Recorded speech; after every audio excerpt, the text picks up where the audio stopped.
Hello students, जय श्री राम। मैं प्रिया स्वागत करती हूँ आप सभी का अपने इस प्लेटफॉर्म बिलीव यूर सेल्फ पर। आई होप बेटा आप अच्छे होंगे और आपकी तैयारी बहुत अच्छे से चल रही होगी। ठीक है, तो कुछ पॉइंट्स बेटा हमारे बचे हुए थे, तो देखना बेटा आपका ये नाबार्ड और जो हरियाणा आर्थिक सर्वेक्षण है बेटा, उसके कुछ पॉइंट्स है बेटा। वीडियो को एंड तक देखना, बीच में स्किप मत करना। ठीक है, अगर आपको वीडियो पसंद आई तो लाइक और कमेंट जरूर करना। बेटा आप चैनल को सब्सक्राइब कर लेना ताकि जितने भी आगे आने वाली वीडियो है सभी का नोटिफिकेशन आपको टाइम टू टाइम मिल जाए। ठीक है, तो अभी हमारी क्लास को स्टार्ट करेंगे। कुछ पॉइंट्स है बेटा, इनको मतलब देख लेना। बिल्कुल इजी वे में बेटा लिख रखे हैं, वैसे तो आपको याद हो जाएंगे, अगर ना भी हो तो आप पीडीएफ से देख पढ़ लेना। ठीक है, बाद में एक बार पीडीएफ बेटा आपको टेलीग्राम का लिंक मिलेगा, उसके अंदर आपको इस क्लास की पीडीएफ प्रोवाइड की जाएगी। ठीक है बेटा, तो हमारा है पहला नाबार्ड। नाबार्ड की बेटा फुल फॉर्म क्या होती है? National bank for agriculture and rural development. ठीक है बेटा, अगर आपसे पूछे कि इसकी स्थापना कब हुई थी बेटा, तो 12 जुलाई 1982 को बेटा, यानी कि 82 को इसकी स्थापना हुई थी।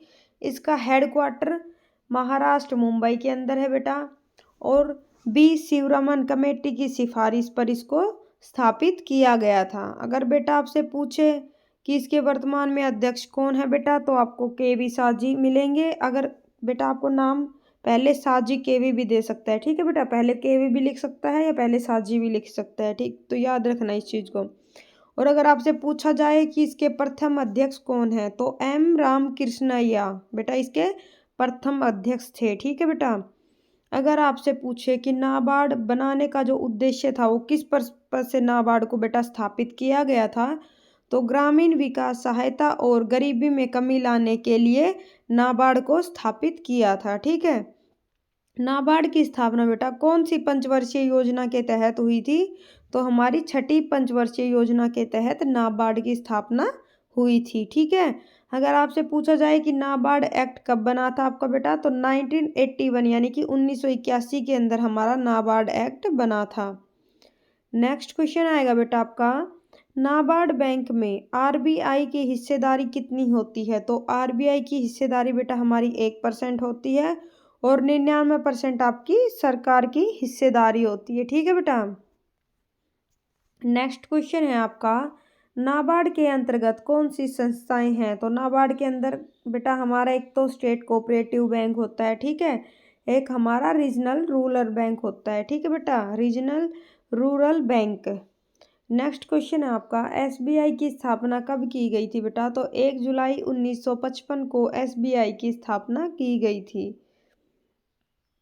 नेक्स्ट है आपका, एसबीआई बेटा होता है आपका स्टेट बैंक ऑफ इंडिया। ठीक है, भारत का पहला विशेष आर्थिक क्षेत्र कहाँ है, तो हमारा जो इंदौर है, मध्य प्रदेश के का इंदौर पहला विशेष आर्थिक क्षेत्र है भारत का। ठीक है बेटा, भारत का पहला विशेष आर्थिक क्षेत्र कहाँ है बेटा, आपका इंदौर मध्य प्रदेश के अंदर। नेक्स्ट क्वेश्चन आएगा बेटा हमारा, किस बैंक को छोटे आदमी का बैंक कहा जाता है, यानी कि गरीब आदमी के लिए बोला गया है बेटा आपको छोटे आदमी का बैंक किस बैंक को कहा जाता है, तो हमारे ग्रामीण बैंक को छोटे आदमी का बैंक कहा जाता है। ठीक है, देखना बेटा नेक्स्ट क्वेश्चन है आपका, क्षेत्रीय ग्रामीण बैंकों को पुनर्वित्त सुविधा किस बैंक से प्राप्त होती है, तो नाबार्ड बैंक से प्राप्त होती है। किन बैंकों को? क्षेत्रीय ग्रामीण बैंकों को। ठीक है, नाबार्ड बैंक से पुनर्वित्त सुविधा क्षेत्रीय ग्रामीण बैंकों को प्राप्त होती है। नेक्स्ट क्वेश्चन है बेटा आपका, नाबार्ड बैंक की स्थापना किस क्षेत्र के विकास के लिए की गई थी, तो बेटा इसमें पूछा गया है कि नाबार्ड बैंक को किस क्षेत्र के डेवलपमेंट के पर्पज से बनाया गया था आपका बेटा, तो कृषि क्षेत्र के विकास के लिए इसको स्थापित किया गया था। ठीक है बेटा, नेक्स्ट क्वेश्चन आएगा आपका, राष्ट्रीय आवास बैंक की स्थापना किस वर्ष की गई, तो बेटा आपका 9 जुलाई 1988 को राष्ट्रीय आवास बैंक की स्थापना की गई। अगर आपसे पूछे नाबार्ड की स्थापना कब हुई, तो 12 जुलाई 1982 को, यानी कि 1982 को। ठीक है बेटा, नेक्स्ट क्वेश्चन आपका आएगा, आरबीआई भारत के केंद्रीय बैंकिंग संस्था है जो भारतीय रुपए की मौद्रिक नीति को नियंत्रित करता है, ठीक है। इसमें इसके संचालकों को कब शुरू किया गया, यानी कि बेटा ये आपसे इतना बड़ा क्वेश्चन दे रखा है, बाकी आपसे पूछा गया है कि आरबीआई को शुरू कब किया गया था बेटा, तो 1 अप्रैल 1935 को, ठीक है बेटा। कौन से एक्ट के तहत, एक्ट 1934 के तहत। नेक्स्ट क्वेश्चन बेटा आपका आएगा, कृषि बैंकिंग कॉलेज किस शहर में स्थापित है, तो बेटा आपका पुणे के अंदर कृषि बैंकिंग कॉलेज है। कृषि बैंकिंग कॉलेज किस शहर में स्थापित है बेटा आपका, पुणे के अंदर, ठीक है। नेक्स्ट क्वेश्चन है, आरबीआई ने नाबार्ड बैंक की समीक्षा के लिए कौन सी समिति को गठित किया था। बेटा अगर आपसे पूछे कि आरबीआई ने नाबार्ड बैंक की समीक्षा के लिए कौन सी समिति बनाई थी बेटा, तो क्राफी कार्ड को बनाया था। लेकिन अगर आपसे पूछे कि नाबार्ड की स्थापना किस समिति की सिफारिश पर की गई थी, तो आपका कौन सी समिति थी बेटा बताना, बी शिवरमन कमेटी, ठीक है, याद रखना। नेक्स्ट क्वेश्चन आपका, नाबार्ड की स्थापना किन वित्तीय निकायों के प्रतिस्थापन के बाद की गई थी, तो एक तो बेटा हमारा एसीडी, दूसरा बेटा हमारा एआरडीसी और थर्ड था बेटा हमारा आरपीसीसी, ठीक है। तो इन वित्तीय निकायों के प्रतिस्थापन के बाद ही नाबार्ड की स्थापना हुई थी, ठीक है बेटा। नेक्स्ट क्वेश्चन आपका आएगा, पूर्व प्रधानमंत्री श्रीमती इंदिरा गांधी द्वारा नाबार्ड को देश की सेवा के लिए किस दिन समर्पित किया गया था, तो कब समर्पित किया गया था बेटा आपका 5 नवंबर 1982 को, ठीक है बेटा। नेक्स्ट क्वेश्चन है आपका, नाबार्ड बैंक कितने प्रकार के ऋण उपलब्ध कराता है, यानी कि जो नाबार्ड है वो कितने टाइप के हमें ऋण प्रदान करता है या ऋण देता है, तो बेटा एक तो हमारा शॉर्ट टर्म लोन होगा, ठीक है, एक हमारा मीडियम टर्म लोन होगा और नेक्स्ट है बेटा हमारा लॉन्ग टर्म, ठीक है। नेक्स्ट क्वेश्चन आपका आएगा, ग्रामीण, एक मिनट रुको, ग्रामीण अवसंरचना विकास निधि किस संस्था के द्वारा बनाया गया था बेटा, तो आपका नाबार्ड बैंक के द्वारा बनाया गया था, ठीक है। ग्रामीण अवसंरचना विकास निधि को नाबार्ड बैंक के द्वारा बनाया गया था।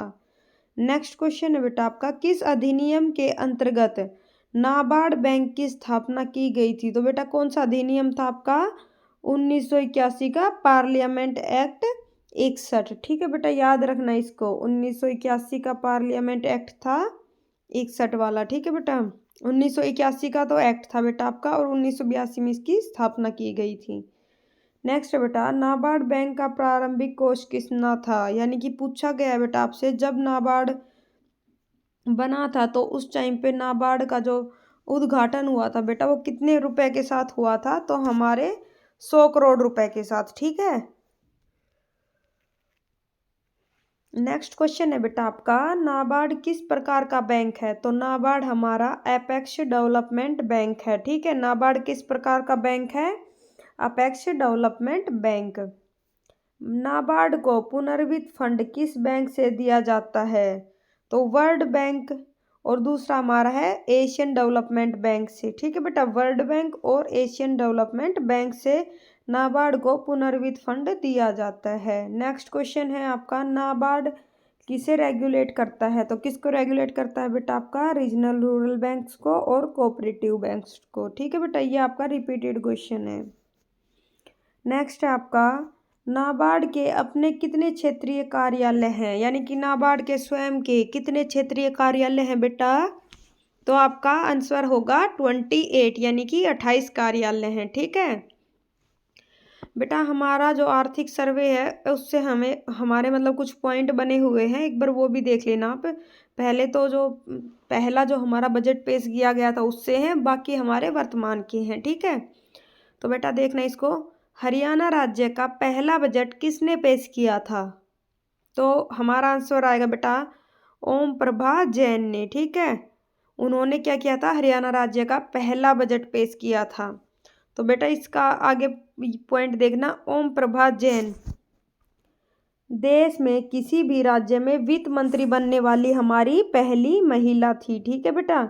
और इन्होंने कब बजट पेश किया था आपका? हरियाणा बनने के बाद 1966-67 में तत्कालीन मुख्यमंत्री पंडित भगवत दयाल शर्मा की सरकार में ओम प्रभा जैन वित्त मंत्री बनी थी, ठीक है। और 1967 में हरियाणा का पहला बजट पेश किया गया था, ठीक है बेटा। नेक्स्ट आएगा आपका, हरियाणा प्रदेश के पहले बजट में किस पर फोकस किया गया था? तो जो हमारा पहला बजट आया था उसके ऊपर सबसे ज़्यादा फोकस किस चीज़ के ऊपर किया गया था बेटा? तो एक तो हमारा कृषि के ऊपर किया गया था और दूसरा हमारा शिक्षा के ऊपर, ठीक है बेटा। ये आएगा आपका खेती और शिक्षा। नेक्स्ट है बेटा आपका, हरियाणा प्रदेश में पहली बार किस मुख्यमंत्री के द्वारा बजट पेश किया गया? बेटा पूछा गया है कि कौन सा मुख्यमंत्री है जिन्होंने हरियाणा में पहली बार बजट को पेश किया था? तो हमारा आंसर आएगा मनोहर लाल खट्टर, ठीक है बेटा। हरियाणा के मुख्यमंत्री मनोहर लाल खट्टर ने 28 फरवरी 2020 को विधानसभा में वित्त वर्ष 2020-21 में पहली बार बजट पेश किया, ठीक है बेटा। कब किया था? 2020-21 का वित्त वर्ष जो था उसमें पहली बार बजट पेश किया था 28 फरवरी 2020 को। नेक्स्ट क्वेश्चन आएगा बेटा आपका, मुख्यमंत्री मनोहर लाल खट्टर ने वित्त मंत्री होने के नाते वर्ष 2023-24 में कौन से नंबर का बजट पेश किया था? तो बेटा आपका चौथा बजट पेश किया था। किसने? मुख्यमंत्री मनोहर लाल खट्टर ने, ठीक है। 2023-24 के अंदर चौथा आपका बजट पेश किया था।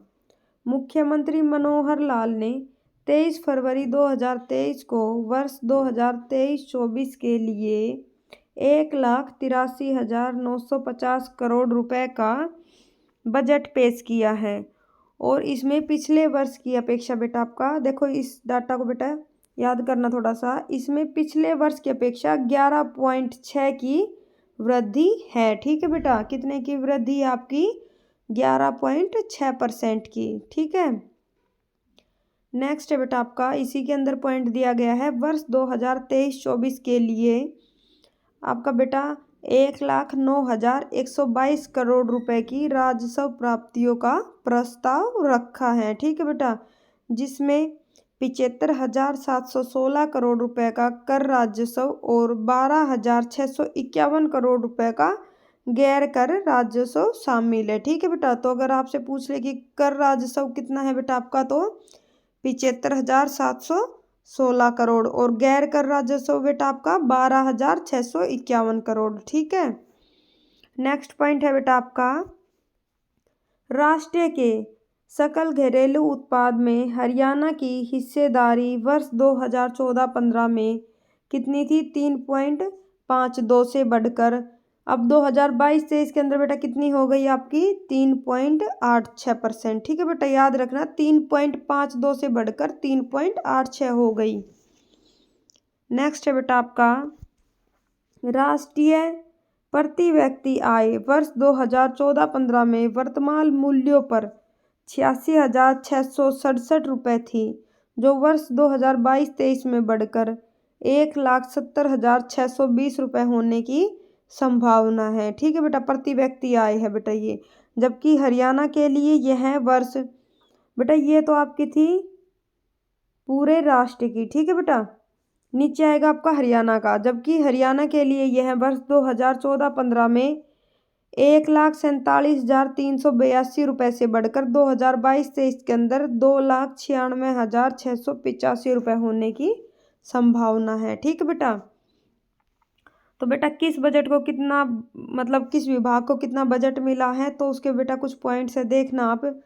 कृषि एवं संबद्ध गतिविधियाँ, कृषि एवं संबद्ध गतिविधियों को 7,342 करोड़ का बजट मिला है, ठीक है बेटा। मतलब रुपए मिले हैं कृषि और संबद्ध गतिविधियों के लिए। नेक्स्ट है बेटा आपका शिक्षा, खेल, कला और संस्कृति, इसके लिए बेटा आपको 20,340 करोड़ रुपए मिले हैं। नेक्स्ट आपका तकनीकी शिक्षा, कौशल विकास, इसके लिए बेटा आपको 1,663 करोड़ का बजट प्राप्त हुआ है। नेक्स्ट है बेटा आपका फोर्थ नंबर पर स्वास्थ्य चिकित्सा शिक्षा, स्वास्थ्य चिकित्सा शिक्षा के अंदर बेटा आपको 9,647 करोड़ का बजट प्राप्त हुआ है। नेक्स्ट है बेटा आपको ग्रह के लिए बेटा आपको 6,826 करोड़ मिला है। विद्युत एवं गैर परंपरागत ऊर्जा के लिए आपको 8,274 करोड़ प्राप्त हुए हैं। ठीक है बेटा। सामाजिक न्याय, महिला बाल और कल्याण और एससी और बीसी के लिए बेटा आपको 12,771 करोड़ रुपए का बजट मिला है। नेक्स्ट है बेटा आपका पंचायत एवं ग्रामीण विकास के लिए बेटा हरियाणा के अंदर 7,202 करोड़ का बजट मिला है। ठीक है। और परिवहन की देखें अगर बेटा तो 4,131 करोड़। ठीक है। शहरी विकास एवं नगर एवं ग्राम आयोजन के लिए बेटा 6,052 करोड़ रुपए का बजट प्राप्त हुआ है। ठीक है बेटा। अगर आपसे पूछा जाए कि उद्योग एवं वाणिज्य के लिए कितना बजट प्राप्त हुआ है बेटा तो 1,386 करोड़ का। नेक्स्ट है बेटा आपका सिंचाई एवं जल संसाधन के लिए कितने का बजट प्राप्त हुआ है आपका तो 6,598 करोड़ का। ठीक है बेटा। 6,598 करोड़ या 6,598 करोड़ का। जल स्वास्थ्य अभियांत्रिकी के लिए बेटा कितने रुपए दिए गए हैं 5,017 करोड़। कितने बेटा आपके 5,017 करोड़ जल स्वास्थ्य अभियांत्रिकी के लिए। नेक्स्ट है बेटा आपका लोक निर्माण, सड़क एवं पुल इनके लिए बेटा आपको 5,408 करोड़ रुपए मिले हैं। ठीक है। नंबर 15 पर बेटा आपका आएगा ब्याज भुगतान। तो ब्याज भुगतान के लिए बेटा आपको 21,250 करोड़ रुपए मिले हैं। पेंशन के लिए 13,000 करोड़ और सार्वजनिक ऋण चुकाने के लिए बेटा 35,220 करोड़। ठीक है बेटा। तो अब हम बेटा यहाँ पर देखेंगे कि जो हमारा जैसे 100% हमारा बजट होता है तो वो बजट हमें कहाँ से प्राप्त होता है। जो पैसे होते हैं बेटा बजट के वो कहाँ से आते हैं। तो 42% तो बेटा आपको राज्य का खुद का स्वयं का कर होता है, अपना कर होता है। ठीक है बेटा। गैर कर होता है बेटा 7.02% का। अन्य प्राप्तियों से बेटा प्राप्त होते हैं आपके 3.51% और केंद्र से विचलन से बेटा तो आपके 11.51% और उधार से बेटा आपको 35.96% प्राप्त हुए हैं। ठीक है बेटा। ये है कि हमें जो पैसे मिलते हैं वो कहाँ से आते हैं हमारे पैसे। ठीक है बेटा। पैसे कहाँ से आते हैं तो बेटा एक बार इस क्लास का हम जल्दी से रिवीजन कर लेते हैं ताकि आपकी क्लास बिना ज़्यादा टाइम खराब किए ही जल्दी से ख़त्म हो जाए। ठीक है बेटा। तो नाबार्ड की आपकी फुल फॉर्म क्या है national bank for agriculture and rural development. NABARD की स्थापना 12 जुलाई 1982 को की गई थी। इसका हेडक्वार्टर मुंबई के अंदर है। बी शिवरमन कमेटी की सिफारिश पर इसकी स्थापना हुई थी। इसकी अगर बेटा प्रथम अध्यक्ष पूछे आपसे तो एम रामकृष्ण यह है बेटा। अगर वर्तमान अध्यक्ष पूछे तो आपके श्री के.वी. शाह जी हैं। ठीक है। नाबार्ड का उद्देश्य है ग्रामीण विकास सहायता और गरीबी में कमी लेकर आना। नाबार्ड की स्थापना छठी पंचवर्षीय योजना के तहत की गई थी। नाबार्ड एक्ट आपका 1981 यानी कि 1981 में बना था। नाबार्ड बैंक में आरबीआई की हिस्सेदारी सिर्फ 1% की होती है। नाबार्ड के अंतर्गत 2 संस्थाएं होती है बेटा आपका। एक तो कोऑपरेटिव बैंक होता है, एक आपका रीजनल रूरल बैंक होता है। ठीक है। अगर आपसे पूछे कि एसबीआई की स्थापना 1 जुलाई 1955 में की गई थी। भारत का पहला विशेष आर्थिक क्षेत्र बेटा आपका एमपी इंदौर में है। एमपी के अंदर इंदौर में है। ठीक है बेटा। मध्य प्रदेश में। नेक्स्ट है आपका किस बैंक को छोटे आदमी का बैंक कहा जाता है आपका बेटा तो ग्रामीण बैंक को छोटे आदमी का बैंक कहा जाता है। क्षेत्रीय ग्रामीण बैंकों को पुनर्वित्त सुविधा कौन से बैंक से प्राप्त होती है बेटा आपकी तो नाबार्ड बैंक से प्राप्त होती है।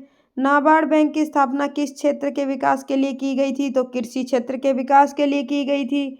राष्ट्रीय आवास बैंक की स्थापना बेटा तो 9 जुलाई 1988 को राष्ट्रीय आवास बैंक की स्थापना की गई थी। अगर आपसे पूछे कि आरबीआई को कब शुरू किया गया था, उसका संचालन कब हुआ था तो 1 अप्रैल 1935 को।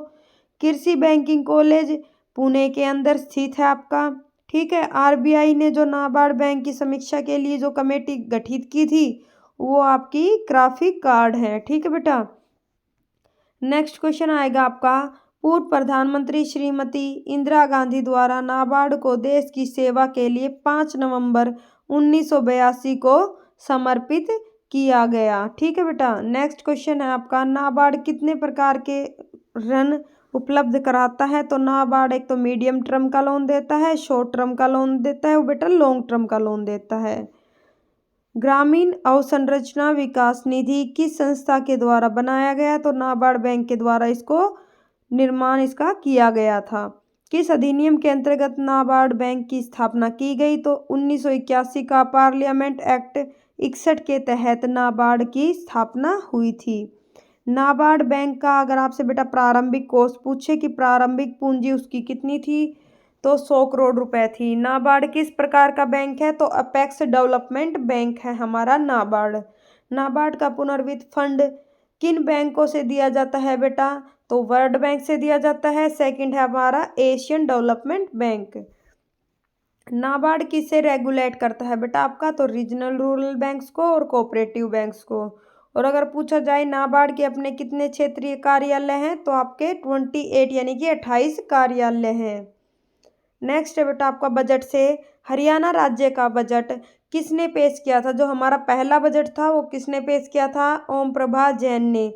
और ओम प्रभा जैन देश में किसी भी राज्य में वित्त मंत्री बनने वाली हमारी पहली महिला थी। हरियाणा को बनने के बाद 1966-67 में तत्कालीन मुख्यमंत्री पंडित भगवत दयाल शर्मा की सरकार में ओम प्रभा जैन वित्त मंत्री बनी और 1967 में हरियाणा का उन्होंने पहला बजट पेश किया था। हरियाणा प्रदेश के पहले बजट में किस पर अत्यधिक फोकस किया गया? तो बेटा आपका कृषि और शिक्षा के ऊपर अत्यधिक फोकस किया गया।